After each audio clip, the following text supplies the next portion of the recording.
Shabbat Shalom a todos aquellos que se congregan en el nombre y bajo el nombre de Yeshua, el Redentor y Elohim de Israel.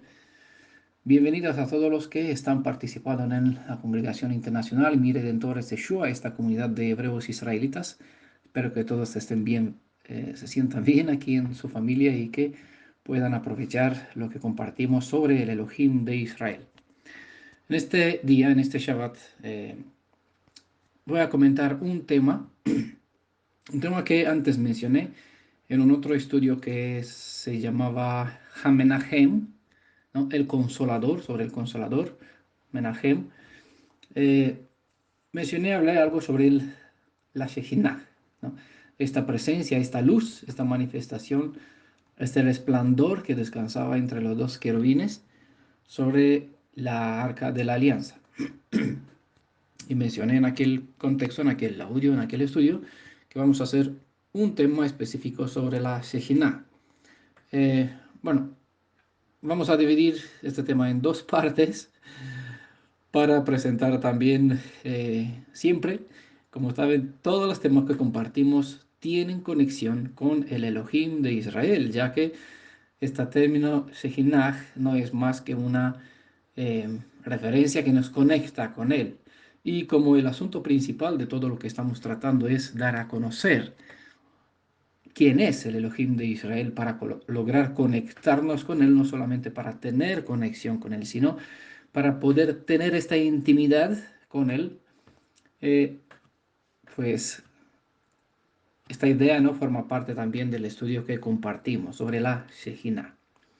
En el Salmo 118, verso 20, dice, esta es puerta de Jehová. Bueno, hay un contexto, ¿no? Pero yo me limité a citar para sacar en evidencia esta idea. Esta es puerta de Jehová.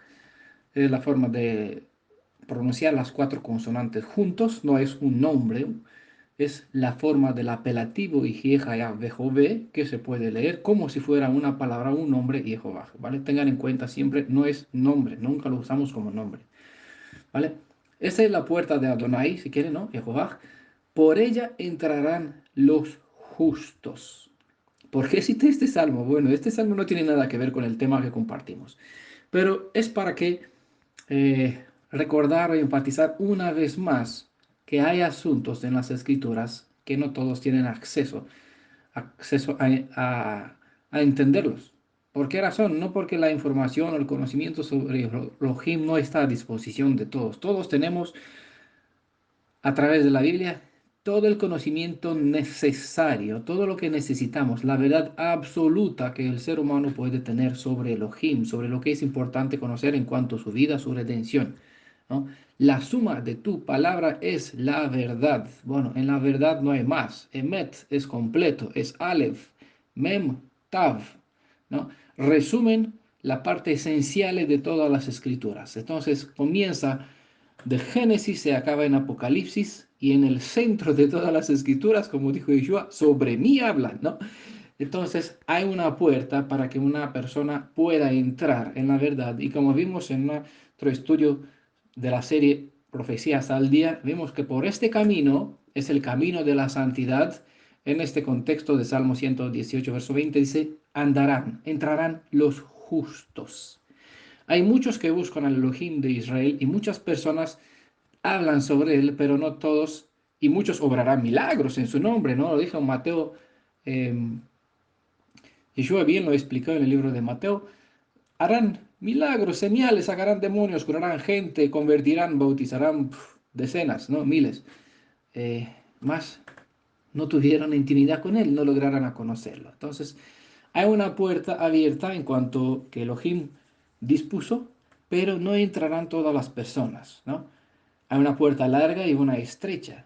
Y Elohim mismo juró que aunque que sacó del Egipto, de todos los países por donde estamos esparcidos en la cautividad a la descendencia, el remanente de Jacob, de Israel, él pasará por debajo de la vara, a cada uno de nosotros, ¿no? Por eso la puerta es estrecha, ¿no? En ese sentido solamente entrarán los justos, los que andarán en justicia, y en Daniel bien se explica, los entendidos comprenderán.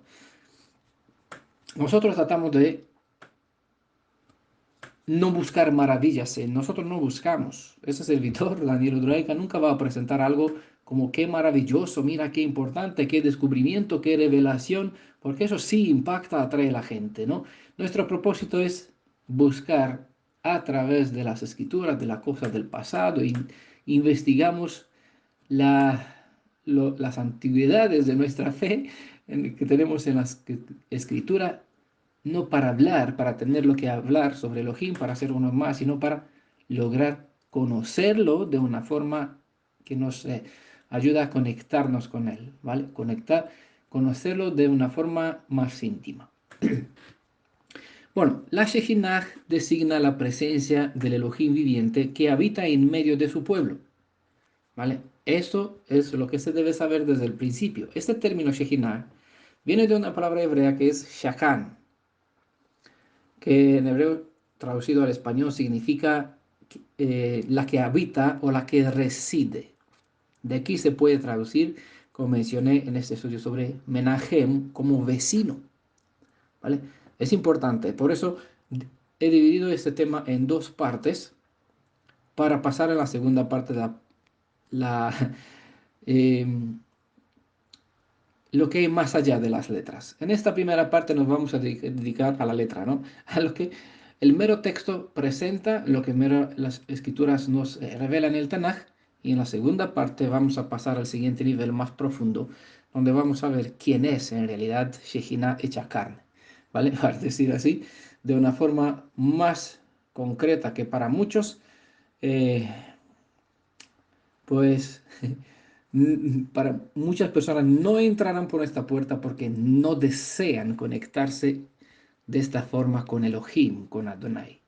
Pero los justos, este audio, estos mensajes son para las personas que no miran la cara del hombre, no mira el título de una persona, no mira si este servidor tiene o no tiene pariente o no pariente, historia, cultura, tradición, si sigue profesa alguna forma de religión o no, sino simplemente porque las personas justas no mira la cara del hombre, busca lo que la persona enseña, evaluando la enseñanza en la luz de la palabra.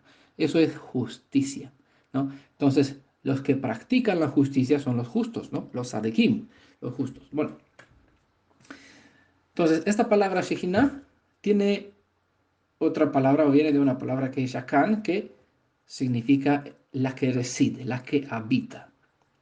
De aquí, como les decía, la Shejinah designa la presencia del Elohim viviente que habita en medio de su pueblo. Sin embargo, este título Shejinah no aparece en la Biblia hebrea nunca, no existe esto en las escrituras, en el texto hebreo, sino que se trata de un término rabínico que vino después de cierta interpretación, ¿no? Había basado en una cierta cultura, pues eh, apareció este término con este sentido, que lo voy a explicar un poquito para que sepan de dónde, qué y cómo. El sentido de la palabra Shekinah vino al traducirse del libro de Deuteronomio capítulo 12, versos 4 al 5, donde han sustituido las palabras morada y nombre en los dichos versos con, como vamos a ver, bueno, mejor les voy a leer los textos.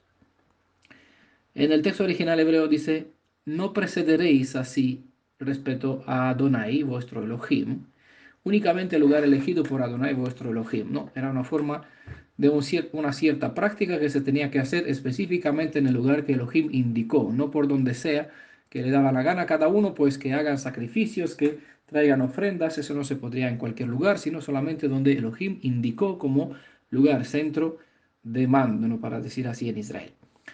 Eh, Únicamente en el lugar elegido por Adonai vuestro Elohim de entre todas las tribus para poner su nombre allí, en su morada lo buscaréis y vendréis allí. Mientras que en la traducción talmúdica de Onkelos está escrito, no procederéis así respeto a Adonai vuestro Elohim, únicamente el lugar elegido por Adonai vuestro Elohim de entre todas las tribus para poner su Shejinah, y allí en su Shejinah lo buscaréis y vendréis allí. ¿No? Entonces esos dos términos, nombre y morada, fueron sustituidos después, obviamente después de que regresaron de Babilonia, por Shejinah y Shejinah. El Targum de Onkelos aquí le mencioné, es en realidad una interpretación en arameo de la Biblia hebrea producida o compilada por judíos desde finales del Segundo Templo hasta el comienzo de la Edad Media, finales del primer milenio, obviamente, ¿no? La palabra aramea targum significa simplemente interpretación. Entonces, el Targum de Onkelos es una interpretación sobre los textos hebreos, ¿vale?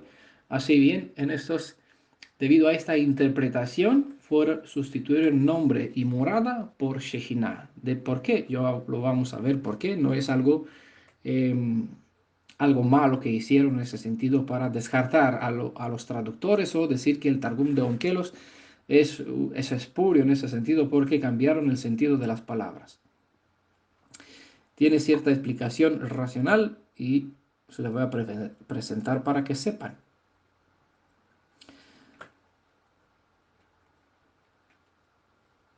Los manuscritos medievales a veces presentan los textos hebreos interpolados, verso por versos, con los targumim oficiales, es decir, eh, al estilo de como nosotros hacemos en la serie Profecías al Día, donde estamos leyendo el verso de las Escrituras y a continuación damos la explicación, ¿no? En este caso es como se presentaban estos escritos medievales antiguos de los textos hebreos que tenían interpolados los targumim oficiales o la interpretación oficial en aquel tiempo. Esta práctica de los escribas se originó tanto en el uso público como en los requerimientos del estudio personal, ¿no? Lo único que nosotros hacemos cuando en esa serie Profecías al Día, al explicar las citas, es eh, cuando explicamos las citas, los capítulos de las Escrituras, cita por cita, explicamos aplicando las enseñanzas o lo que revela el texto a nuestros tiempos, ¿no?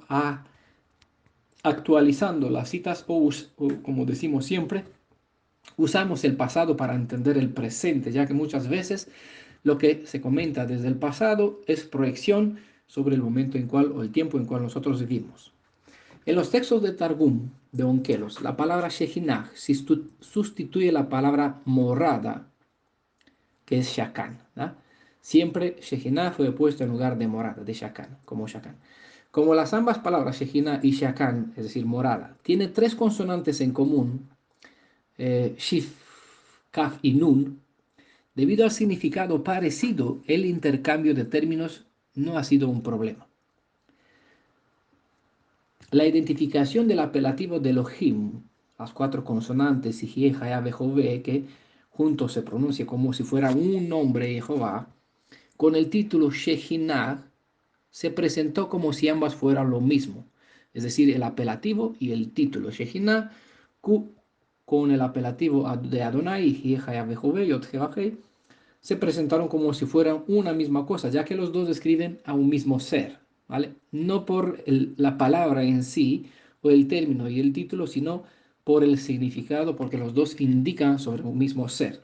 En ese sentido, no es descabellado que en esos targumim sustituyen la palabra shakan y con Shejinah, en este caso, donde se menciona la morada o el nombre de Elohim, poner Shejinah, porque uno y el otro define la identidad de Elohim como el lugar donde él hizo su presencia, se manifestó. El cambio es justificado en cierta medida, ya que el apelativo de cuatro letras de Adonai, Yod He Vav Hei, simboliza la presencia del Elohim viviente entre los hombres.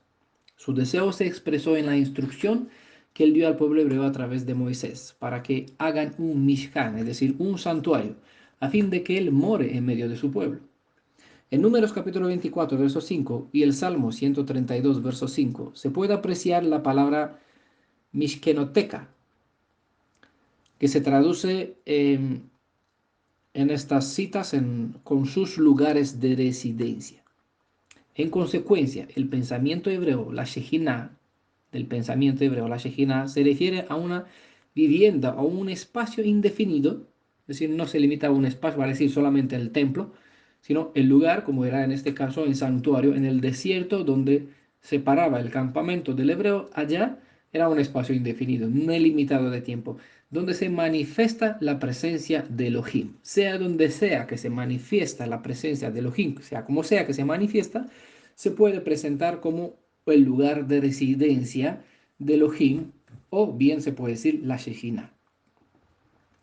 Dice en Levítico capítulo 26, verso 11. Es una cita que ya le compartí en otro estudio. Y pondré mi tabernáculo en medio de vosotros. Tabernáculo, en hebreo está aquí la palabra mishkaní, del verbo shakan, residir, es decir, residir, morada. Con decir y pondré mi tabernáculo es igual decir a pondré mi Shejinah. Mishkan es tabernáculo. Mishkaní es mi tabernáculo, ¿no? Y pondré mi tabernáculo. Por eso no aparece y pondré mi Mishkan, sino mi Mishkaní, el mío, ¿no? Porque el suyo es algo que él diseñó, dio instrucción a Moisés, ese tabernáculo, ese santuario, para poder presentar en una forma eh, más compacta, para decir así, todo lo que él tiene previsto para el desarrollo desde el comienzo hasta desde el principio hasta el final, desde la caída hasta la expiación, desde el pecado hasta la restauración. Bueno, todo el plan de redención está revelado en todo lo que tiene que ver con el santuario, con este Mishkan. Por eso, eh, aquí mismo hizo su presencia con esta forma de especial de esta luz, ¿no? Que se manifestó entre dos querubines. Si Elohim permanece en medio del pueblo hebreo, esto transmite seguridad. De aquí que la palabra de Elohim, citada en Levítico 26, verso 11, y pondré mi tabernáculo en medio de vosotros, fueran tomados como mientras esté mi presencia entre ustedes, pueden gozar de total seguridad. Este concepto lo entendió bien Moisés cuando dijo, si tu presencia no va con nosotros, no nos hagas partir de aquí. Eso lo dice en Éxodo capítulo 33, verso 15, puede verlo. Sobre estos detalles que les recomiendo investigar el PDF con el título El cuarto y el quinto mes hebreo, es sobre el mes de Tamuz y el mes de Av. Es aquí donde Elohim mandó. El que quiere reunirse conmigo, tiene algo que preguntarme, pues que vaya fuera del campamento, porque ya no moraré más dentro del pueblo. Y Elohim dijo, vayan a conquistar la tierra, mandaré a mi malach delante de ustedes. Y aquí Moisés, entendiendo lo que le acabo de mencionar antes, sobre este detalle de la importancia de que la Shejinah o la presencia de Elohim se manifieste en medio del pueblo, él dijo, no, espérate que de aquí no nos vamos a mover, no vamos a partir, si tú no irás, tú mismo, si tú no irás con nosotros, aquí no necesitamos de malach, ¿no? Lo repetí en un otro audio, esta idea, si no vienes tú con nosotros, no nos vamos, no, no nos hagas partir, no nos mandes salir, levantar el campamento si tú no irás con nosotros. Sobre estos detalles, pues es bueno que vean este estudio que se llama el cuarto y el quinto mes hebreo. En la segunda parte de este tema vamos a ver cómo expresó Yeshua, nuestro Redentor, nuestro Goel, esta realidad cuando él dijo en Mateo 18:20, donde están dos o tres congregados en mi nombre, allí estaré yo en medio de ellos. Bueno, es una cita interesante, el que puede hacer oído inteligente sabrá ya a dónde voy a ir con este tema, qué es lo que quiero enfatizar y por qué conecto siempre todos esos asuntos con la identidad del Elohim de Israel, comparando Tanakh con Brit Hadashah. Esta sería una otra cita para probar la identidad de Yeshua más allá de su apariencia como carpintero, es decir, hablar de su identidad espiritual, real y verdadera, auténtica, de quien los demonios incluso temían y sabían quién es, ¿no? Bueno, no nos adelantemos, lo dejamos para la segunda parte. Como les presenté en el estudio sobre la segunda letra hebrea, el Bet, la letra B, la segunda letra del alfabeto hebreo, Elohim no quiso poner su morada en medio de su pueblo. Más bien, es decir, no solo quiso poner su morada aquí, sino más bien eh, él quiso vivir dentro de los corazones de su pueblo.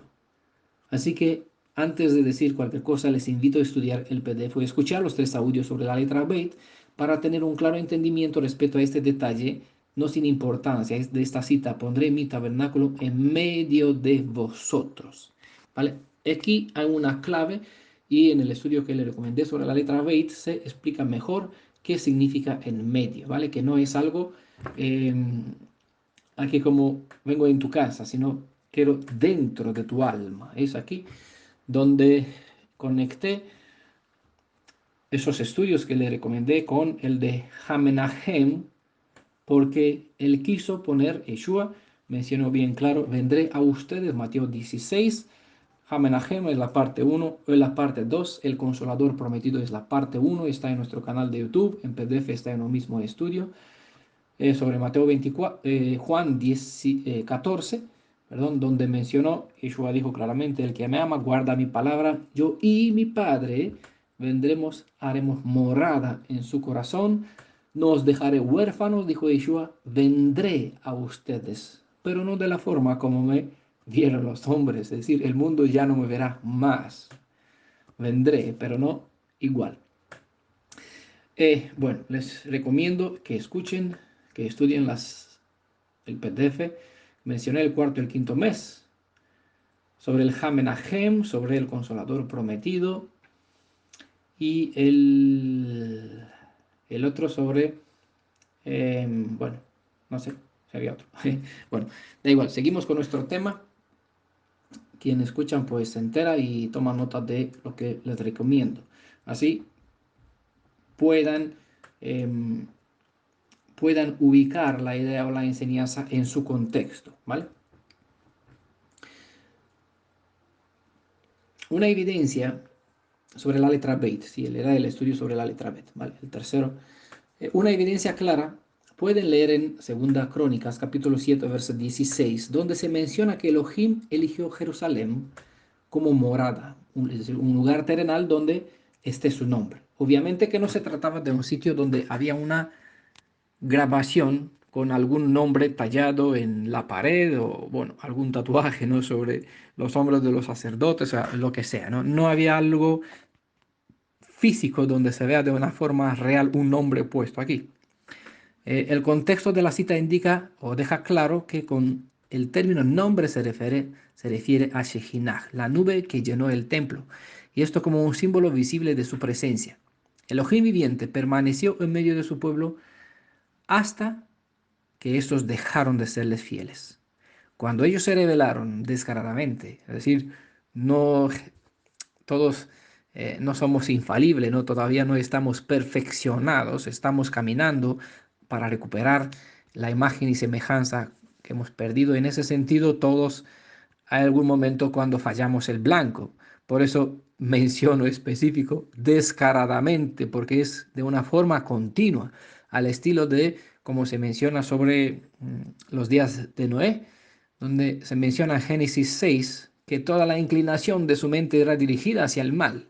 Es como se manifestaron el pueblo de Israel, nuestros antepasados. En el Tanaj, una y otra vez, de una forma repetida e independiente de los consejos transgresores de la Torah, se probaron, se mostraron. Por ende, Elohim no le quedó más que dar por roto la alianza, ¿no? Él no cumplió más su parte, ellos también faltaron, por ende llegaron donde estamos nosotros hoy mismo.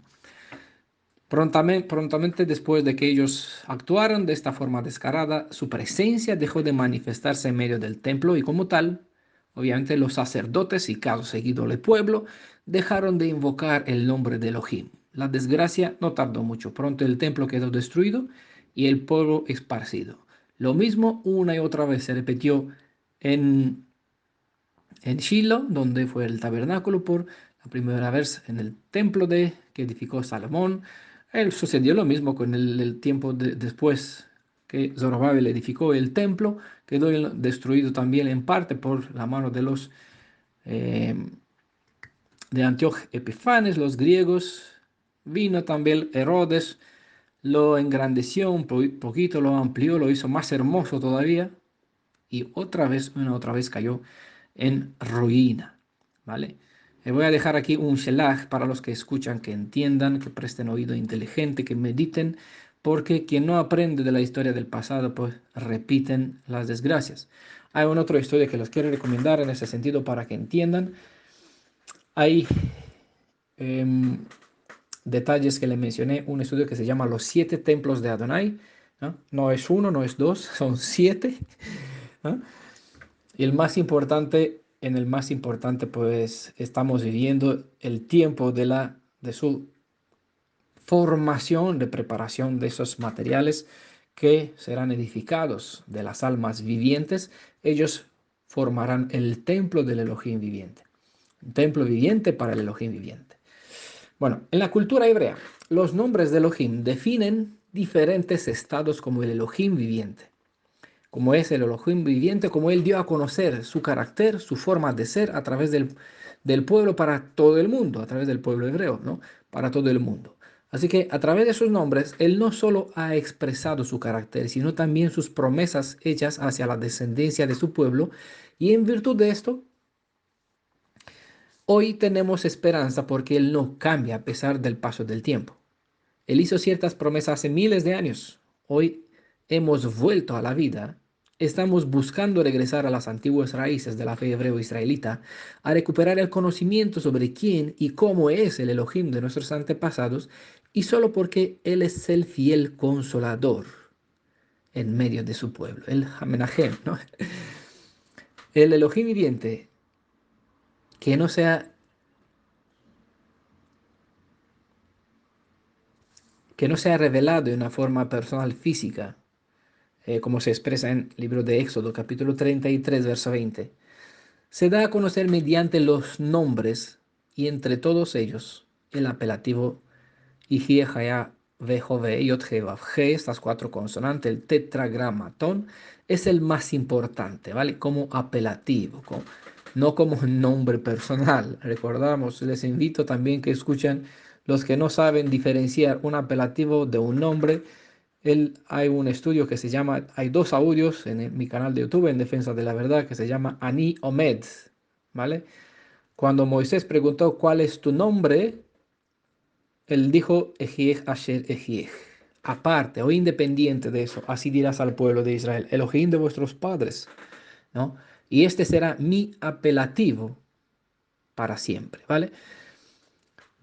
Les invito a escuchar este audio para que entiendan la diferencia entre nombre y apelativo y a fin de cuentas que sepan que cada uno de los títulos y los nombres de Elohim define una parte de él, de su carácter, de su forma de ser, de su propósito, de, bueno, lo que expresa todo lo que se puede relacionar con su identidad, con su deseo. La presencia de la Shejinah en el templo dio confianza al pueblo hebreo que el Elohim invisible mismo reside con ellos. A pesar de que el Elohim viviente ordenó la construcción de un tabernáculo, es decir, un Mishkan, para que sirviera como su morada en medio del pueblo de Israel, el sentido más profundo no indicó habitar en medio del pueblo hebreo, sino dentro del pueblo hebreo, en el centro de sus almas. Así que esta palabra Mishkan, el tabernáculo o el templo donde mora Elohim, se deriva de la mencionada raíz Shakan, morada. De aquí que se funden los términos a fin de expresar una misma realidad. Aunque lo he explicado en otro estudio también disponible en video audio llamado Hamenahem, como le mencioné, el consolador, o por escrito, para los que les gustan leer, tratando sobre la identidad del Ruach HaKadosh, el Espíritu Santo. Es decir, lo repetiré en este contexto por su relevancia. ¿Vale? Los que escucharon ya saben, los que no escucharon, pues los invito a que escuchen. De todas formas, aquí en este audio repito lo que mencioné en aquel contexto, que la presencia de Elohim de la vida fue asimilada dentro del pueblo hebreo mediante la presencia de esta luz resplandeciente que se manifestó entre los 2 querubines que protegían con sus alas el propiciatorio, perdón, ¿no? Que se manifestó entre los 2 querubines. Aquí está luz. Este propiciatorio, a su vez, servía como tapa para el arca de la alianza, ¿no? Esta arca custodiaba que las 2 tablas de las 10 palabras con las promesas que Adonai hizo hacia el pueblo hebreo mientras éste estaba comprometido a guardar la Torah. ¿vale? Las 10 palabras que incumbe a Adonai y la Torá que incumbe al pueblo en conjunto forma el concepto que nosotros tenemos o definimos alianza, ¿vale? En la Torá es la constitución de la nación hebrea, es lo que nosotros nos fue encomendado a guardar. Las 10 palabras es lo que el compromiso de Elohim hacia nosotros, es decir, lo que Él promete que nos dará de su parte, la fuerza que corresponde a Él, lo que Él nos puede dar mientras nosotros guardamos la Torá. Si nosotros guardamos la Torá, Él nos suministra el poder para poder guardar la Torá, ¿vale? No sé si entienden. De todas formas, todo lo que tenemos ha venido de ti, dijo David, ¿no? Y lo que te damos de vuelta, la obediencia que nosotros damos, Él es algo que nos dio primero, ¿vale? Pueden ver algunas citas en Éxodo capítulo 25, verso 21 y verso 22, y por comparación Levítico 16, verso 2. Sobre todo comparen con Apocalipsis 21, verso 22 al 25. Párese, tómense tiempo, lean las citas, porque son importantes. Esta Shejina, este resplandor sobrenatural en el tabernáculo de Moisés, como en el templo de Salomón, daba confianza al sumo sacerdote y mediante él a todos los israelitas de que la presencia protectora del Elohim viviente los cuidaba desde dentro del pueblo, ¿vale? Desde dentro del pueblo. Recordamos que Elohim dijo, haré morada, pondré mi morada en medio de ustedes, ¿no? Mejor dicho, dentro de sus almas, era su deseo. Lastimosamente, las personas se han quedado solas con la parte de la letra, la parte exterior, y no busca Elohim en la superficie, no trata de profundizar, como nosotros tenemos como intención, de entrar a conectarse con Él. No entienden su deseo, su alma de conectarse, de habitar dentro de los corazones, no solamente en medio de la casa. Él quiere vivir en una beit, sí, en una casa, sí, pero mejor dicho, la casa donde Él quiere vivir es el alma, ¿vale? La Shejina junto al arca de la alianza simbolizaban la presencia de Elohim en medio del pueblo hebreo. Una vez que Israel se estableció en Canaán, el arca permaneció en el tabernáculo en Shiloh. Posteriormente, el arca fue situada dentro del templo que Salomón edificó. Quiero mencionar que solo el sumo sacerdote podía acercarse al arca, y esto únicamente una vez al año en el día de expiación. Por ser una revelación sobre Elohim, el arca era visto como algo sagrado. Ninguna persona no autorizada podía tocarla, ya que al hacerlo ocasionaba su propia muerte inmediata, como le sucedió en el caso de Usa. Si recuerdan, no sé si hay personas que conocen esta historia y si meditan en ella, no lo sé, pero de todas formas, tómense tiempo, lean en 2 de Samuel capítulo 6 para recordar la historia de Usa. Así tendrán un poquito eh, más veneración hacia Elohim, hacia su soberanía, hacia su poder. Aunque Él es amigo cercano, estamos estudiando sobre el Goel, que Él es nuestro Redentor y quién es Él y qué hace a favor de nosotros, pero aún así es soberano y hay que darle el temor, el respeto, la reverencia, ¿no? Que le corresponde. Pues este usa, eh, no sé, motivado por cierto pensamiento humano o un cierto deseo eh, humano, pues quiso ayudar a la arca de la herencia que se sostenga, ¿no? Por eso decimos, nosotros estamos en defensa de la verdad. En la realidad, la verdad él es lo que nos defiende a nosotros y nosotros somos como testigos, no a favor de ella, ¿no? Es decir, no para defender la verdad, porque ella no se defiende, sino ante el ejército del enemigo. Aquí estamos de parte de la verdad. Y lo que creemos, pues damos cuenta de la esperanza que tenemos en nosotros. Pues Usa en este caso olvidó o simplemente pasó por algo que no tiene derecho a tocarlo, cueste lo que cueste, sea lo que sea. Elohim no es como Tamuz, ¿no? Que no mucho tiempo antes, no Tamuz, Tamuz era Dagón, la deidad, el mito deificado de los filisteos, que éste se inclinó, se rompió en pedazos ante el arca de la alianza. No ante la arca, sino ante lo que representaba el arca de la alianza. ¿A quién? Al Elohim de Israel. Ante Elohim de Israel, esta se hizo pedazos. En otras palabras, la arca se sostiene por ella misma. No necesita porque no hay el hombre, la deidad se quiebran ante él. Él se mantiene y sobrevive por sí mismo. Por eso es quien es. Dijo Ejiej Asher, Ejiej. No seré el que, no soy el que soy, sino seré el que soy. Es decir, eso es indefinido. No hay término límite para esto. Para aquellos levitas que tenían como encargo llevar la arca por el desierto, los sacerdotes tenían que hacer un protocolo especial a fin de preservar la vida de aquellos levitas, ¿no? Eran encargados la casa de Levi, los que no fueron de la casa de Aarón. Levi era de la casa de Aarón. A ver, lo voy a decir. De la casa de Levi, de la tribu de Levi, fue elegido la familia de Aarón para servir como sacerdotes. Así, los demás hijos de descendientes de Leví fueron divididos en tres secciones y cada uno servía para hacerse cargo de ciertos utensilios, ciertos objetos que había dentro del Mishkan, del santuario, ¿no? A algunos les tocaban cargar por el desierto los objetos que estaban dentro del lugar santo y el lugar eh, de la primera, de la segunda habitación del templo, ¿no? Es decir, la arca de la alianza, la menorá, la mesa con los panes y el altar del incienso y también todos los demás, el de plata también que estaba afuera y el altar de los sacrificios. Todos tenían que llevarlos y cada uno tenía su encargo. Entonces, los que tenían que cargar sobre sus hombros la arca de la alianza y los objetos que estaban dentro del templo, del santuario, los sacerdotes tenían que hacer un procedimiento especial y se especifica en las escrituras para preservar la vida de los que cargaban, de los gershonitas creo que eran, o meraritas, no recuerdo los nombres de las familias, los que llevaban esos objetos. Creo que hay un estudio que se llama, hay tres, presenté números 1, 2 y 3, son tres estudios, lo pueden encontrar en el grupo En Defensa de la Verdad en Facebook, entre los archivos están los tres estudios por escritos en PDF.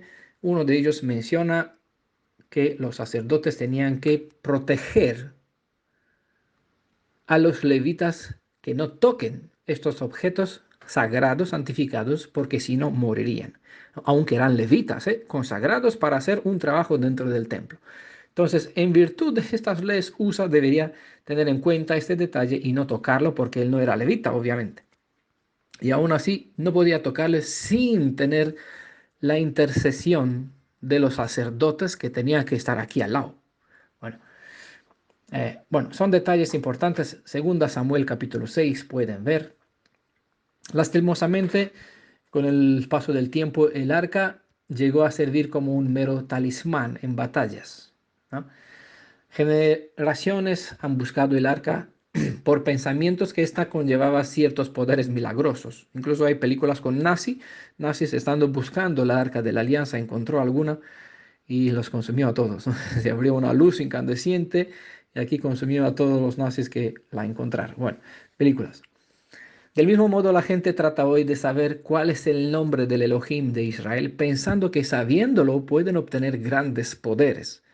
Los cabalistas también hacen énfasis en eso, en el significado de las letras de los 72 nombres del Elohim. Bueno, tanto unos como los otros, los que buscan la arca de la alianza o tratan de conocer cuál es el nombre, cómo se pronuncian el nombre, desconocen que el verdadero poder del nombre o de la arca no reside en el mero nombre o en el objeto, sino en la persona sobre cual estas indican. Nuestras investigaciones sobre el nombre del Elohim de Israel, sobre el enigma que encierra el arca de la alianza, tiene como fin acercarnos a él para conocerlo mejor, ¿vale? Porque nosotros podemos saber sobre su persona, pero si no tenemos intimidad con la persona, para nada nos sirve todo lo que estamos compartiendo sobre él. No es lo mismo hablar sobre una persona como uno que tiene informaciones sobre él, que hablar como uno que conoce personalmente, es decir, de una forma íntima, tiene una conexión personal, en este caso a través del Ruaj, del Espíritu, de su Espíritu con él. Cuando el templo santo se reconstruye en el corazón de la persona, la presencia de Elohim, la Shejinah, es decir, el Ruaj viviente, vivificante, vuelva a ser su morada en dicha alma. Ese es el propósito de todo lo que sucedió con el plan de Elohim y con lo que hizo el pueblo de Israel. Vimos que ellos fallaron el blanco. Entonces, lo que Elohim especificó en Levítico 26, verso 11, pondré mi tabernáculo en medio de vosotros, no alcanzó la meta. El pueblo no entendieron, Israel no entendieron, sino todo lo contrario. Buscaron adorar y venerar deidades ajenas en sus templos, e incluso en el templo del propio Elohim viviente, adoraron, veneraron. En el libro de Ezequiel se menciona mucho más claro eh, que ellos adoraron deidades ajenas, incluso lloraban a Tamuz allí. ¿Vale? Hoy la gente, en lugar de decirle Tamuz, le dice Jesucristo, JC, como nosotros lo decimos, y venera al mismo Tamuz, considerando que él es el Elohim de Israel. Entonces, en el lugar donde debería estar el Elohim de Israel viviente, hay un ídolo, un mito deificado, JC, Jesús el falso, ¿no? El anti-Mashiach, quien ocupa el lugar sagrado y es venerado por muchos hebreos israelitas, ¿vale? Eh, También eso lo presenté en un audio sobre el espíritu del anti-Mashiach. Hay 4 audios en nuestro canal de YouTube, tratamos de conectar todo entre sí. Entonces, por el hecho que el pueblo de Israel falló este blanco y él no logró hacer vivir en medio de su pueblo, sino por un corto tiempo, no significa que su palabra quedará en tierra seca, no traerá fruto. Él dijo que mi palabra traerá siempre fruto. Por eso, voy a cerrar este tema con esta idea que hay un templo que se está reconstruyendo, que se construirá, y ese templo se reconstruye en el corazón de la persona. Entonces, cuando este templo será reconstruido, la presencia de Elohim, que nosotros estudiamos y la identificamos con este término Shejinah, hará de nuevo su morada. Por ende, ¿cómo será el resultado? Pues será llamado una vez más hijo del Elohim viviente, como al principio, Adam, hijo de Elohim, ¿no? Eso es la idea. Cuando una persona se vuelve a conectar con Elohim, su alma está restaurada, él hace de nuevo su morada en su corazón. La identidad de la persona llega a reflejar la imagen y semejanza de su Hacedor. Ese es el propósito final de todo el proyecto que Elohim tiene en cuanto a la redención. Y él quiso dejar y dejó estos propósitos el que tiene dentro en esa evidencia en la historia bíblica, en las historias de Israel, en las escrituras. Él lo reveló, por una parte sí, que él en la nube que estaba protegiendo al pueblo de Israel de noche y de día, aquí se manifestó su presencia, su Shejinah. Eso está bien, pero Elohim no solamente se conforma con dar cobijo, sino él quiere tener intimidad con la persona bajo el cobijo que él ha creado, ¿no? Vimos en ese estudio sobre la letra Beit que él es el Aleph, vimos al principio él es el Aleph, el creador, y como persona principal, en este caso como esposo, preparó la shuka, la cabaña, la beit, la casa para su esposa. Entonces, la, su propósito es tenerla, mantenerla, tener esta conexión íntima con ella dentro de la casa. Pero, lastimosamente, Israel vio la puerta abierta, se huyó, salió fuera. No por eso Elohim fallará con su palabra, con su deseo. Lo estamos viendo en el estudio sobre la historia de Oseas en este libro, y está a lo largo del Tanaj, está muchas veces explicado en el libro de Shir Hashirim, de los cantos de los cantares. Todavía queda pendiente presentar un tema sobre Elohim e Israel aquí en esta historia donde la mujer pues apartó, cerró puerta a su novio, a Elohim. Entonces él se marchó y por ende ahora toca a ella buscarle. Es nuestro deber buscar a Elohim para hacerle, traerle de vuelta o abrirle la puerta para que él pueda entrar, a pesar de que él dice en Apocalipsis 3, estoy a la puerta tocando. Si me abres, entraré, cenaré contigo, es decir, tendré esta comunión íntima contigo, ¿no? Haré mi morada, pero depende de nosotros si le abrimos. Él siempre está como el padre de la historia del hijo pródigo, mirando a ver si vuelve Efraín, si vuelve la casa de Judá, ¿no? Si volvemos nosotros y ahora que hemos vuelto, pues estamos ahí tratando no solamente de conocer sobre Él, sino tratando de conocerle a Él. Y es por esto que buscamos lo que es Shejinah, cómo Él se manifestó, cómo Él se expresó, porque cuanto más detalles sabemos sobre Él, más logramos a conocerle. Cuanto más lo conocemos, más nos enamoramos, ¿no? Si más nos enamoramos, más intimidad tenemos con Él. Y por fin, cuando se va a manifestar en el día de Yom HaGeulah, el día de la Beshorat Tová, el día de las buenas nuevas, de la redención, vamos a exclamar, este es nuestro Redentor, Hagoel, nuestro Elohim, en quien confiábamos que nos salvará. Pues a Él lo estamos esperando y en su nombre pues seguimos confiando para la honra de su Padre. Espero que Él con su Ruach nos brinde la sabiduría, el discernimiento para poder completar em, la segunda parte de esta presentación y espero que me acompañen también en las siguientes sobre el libro de Zacarías. No me olvide de él porque también trata sobre nuestros asuntos relacionados con nuestra vida en este tiempo. El libro de Oseas que más nos conecta con él, con Elohim, con su amor, con su forma como él se expresó, con su sentimiento, es decir, así, todo lo que él nos quiso ofrecer y todo lo que nos quiere ofrecer, porque en realidad a través de estas historias de las escrituras, Él describe la esencia de su persona, ¿no? Y su motivación principal es que Él haga morada en nuestros corazones. Seamos sabios, ¿no? Y que le abrimos la puerta de nuestra alma para que Él pueda edificar aquí su morada, hacer su morada dentro de nuestro corazón. Y esta puerta, que es para Adonai, aquí, por aquí entrarán los justos, ¿no? Recordamos el Salmo 118 que mencionamos al principio, verso 20. Es una puerta que tenemos que abrir para que Él pueda entrar. Si Él entra, Él es el príncipe de la justicia, Él nos justificará y nos hará justos. Por ende, lo justo, lo que expresa en el texto, Salmo 118, verso 20, voy a cerrar con esto. Los justos entrarán por ella. Entonces, al entrar dentro, tendremos conexión con Yeshua y a través de él, ¿con quién? Con el papá de Yeshua, de quien a causa del pecado nos hemos separado desde el principio. A Yeshua sea la honra, a su nombre siempre, por todo lo que él ha hecho para nosotros y a su Padre también, todo el mérito por todo lo que tenemos mediante su Hijo. Shalom a todos en el nombre de Yeshua.